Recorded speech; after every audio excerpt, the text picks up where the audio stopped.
Semana passada nós falamos sobre o temor de homens e como isso influencia as nossas vidas na prática, como isso pode nos levar a diversos problemas práticos no nosso dia a dia. Vários problemas que nós podemos estar enfrentando podem ser decorrentes do temor de homens, de como a gente lida com críticas, com comentários, com o pensamento de outras pessoas, o que estão pensando de mim.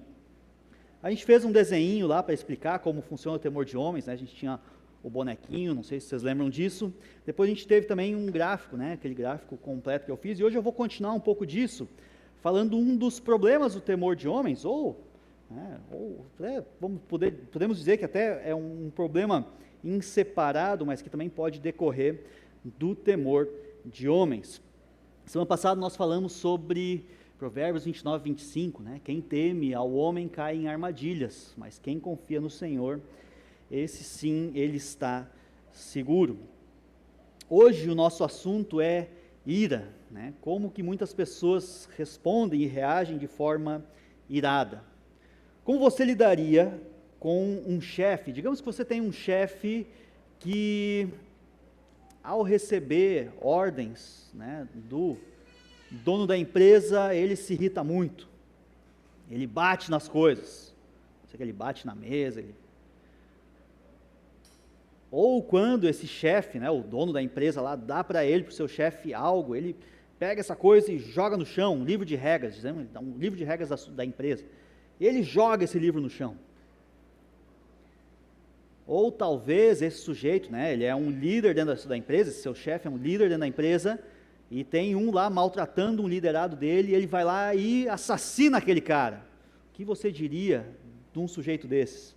Você diria que essa pessoa é, no mínimo, irada, né? Se você conhece um pouco de Bíblia, você sabe que eu estou falando de Moisés. Ele fez coisas com esse chefe, né? Ele foi um grande líder, Deus deu um livro de regras para ele, os 10 mandamentos.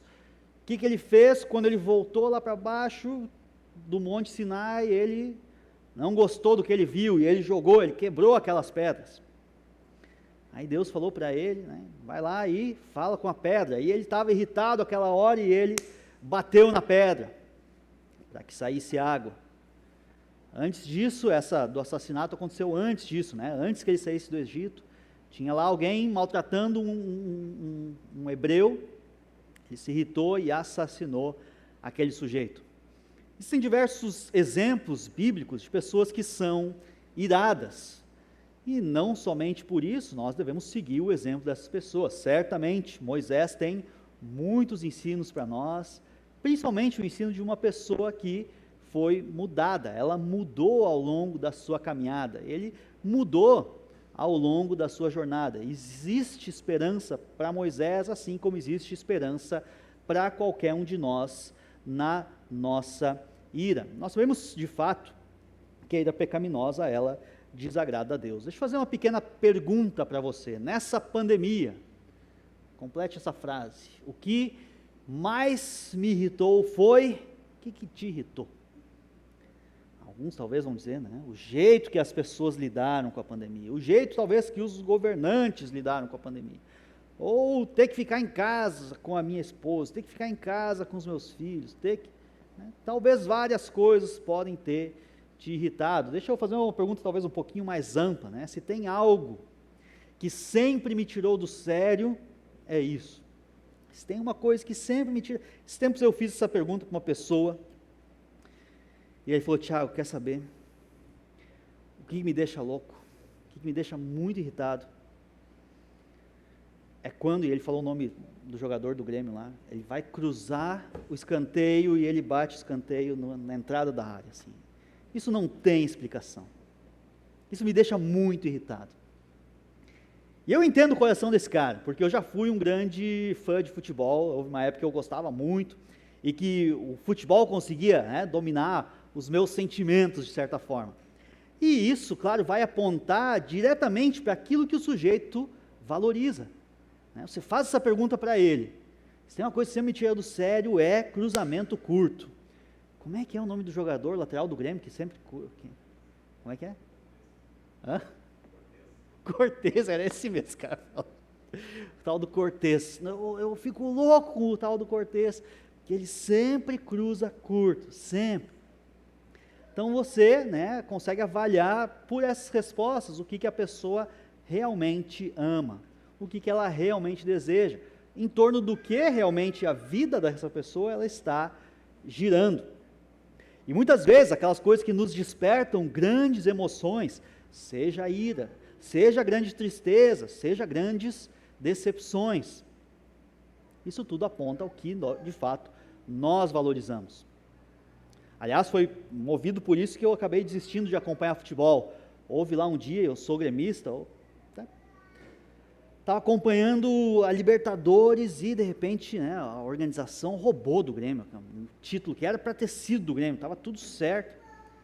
E eu fiquei muito irritado, eu estava acompanhando as notícias, eu, né, me desgastava, gastava tempo vendo coisas, indo atrás de informações, né, indignado com aquelas coisas e pensando, né, como é que podem fazer isso? Por que, né, injustiça humana? Por que existe tanta injustiça? Né? Por que servo de Deus tem que sofrer tanto? Não pensava tanto, porque eu não estava, né, ligando essas coisas a Deus. Mas quando eu percebi, né, quanto tempo perco, quanto investimento, eu acabei deixando isso um pouco de lado e comecei a valorizar um pouco menos o futebol. Agora, esse bonequinho já estava aí semana passada. Né? Hoje nós vamos falar sobre como lidar com a ira. E esse sujeitinho hoje ele está irado, ele está bravo. Primeiramente, a gente quer olhar esse versículo aqui em Provérbios 29, diz o seguinte, Provérbios 29, 22 e 23, o homem irado, ele provoca brigas, até aí nenhuma novidade, né? Nós sabemos disso, você sabe disso. O que você talvez não saiba é que a mulher irada também provoca brigas, e o de gênio violento comete muitos pecados. O orgulho do homem o humilha, mas o de espírito humilde obtém honra. O que eu quero propor aqui é que existe conteúdo bíblico suficiente, esse é um dos muitos versículos que fala sobre a questão da ira. Nós temos também o Salmo 37:8, que fala, deixa a ira, abandona o furor, não te impacientes, certamente isso acabará mal. Provérbios 14:29 diz que o homem paciente dá prova de grande entendimento, mas o precipitado, ele revela a insensatez. E se você é uma pessoa irada, ou se você já foi, ou se você tem sido uma pessoa irada, ou se eventualmente você se ira, a Bíblia é bastante ofensiva contra você, ela te ofende, porque ela te chama de precipitado, ela te chama de impaciente, ela diz que você comete muitos pecados, você é, no fim das contas, uma pessoa orgulhosa,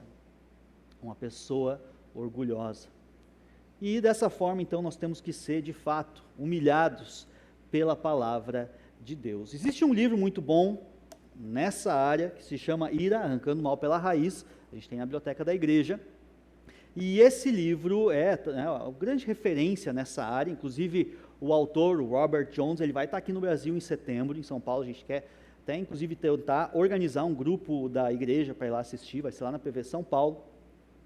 E nesse livro, então, ele define o que é ira a partir de um prisma cristão, através de uma ideia cristã.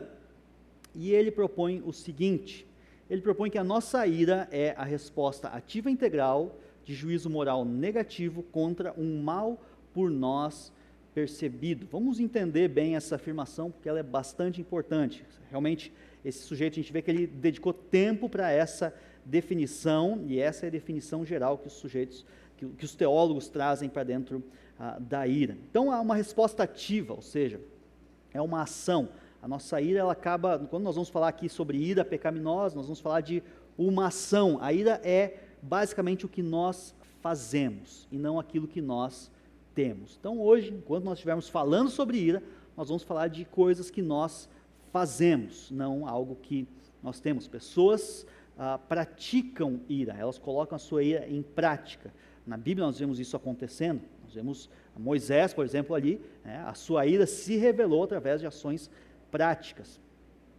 Às vezes são ações nem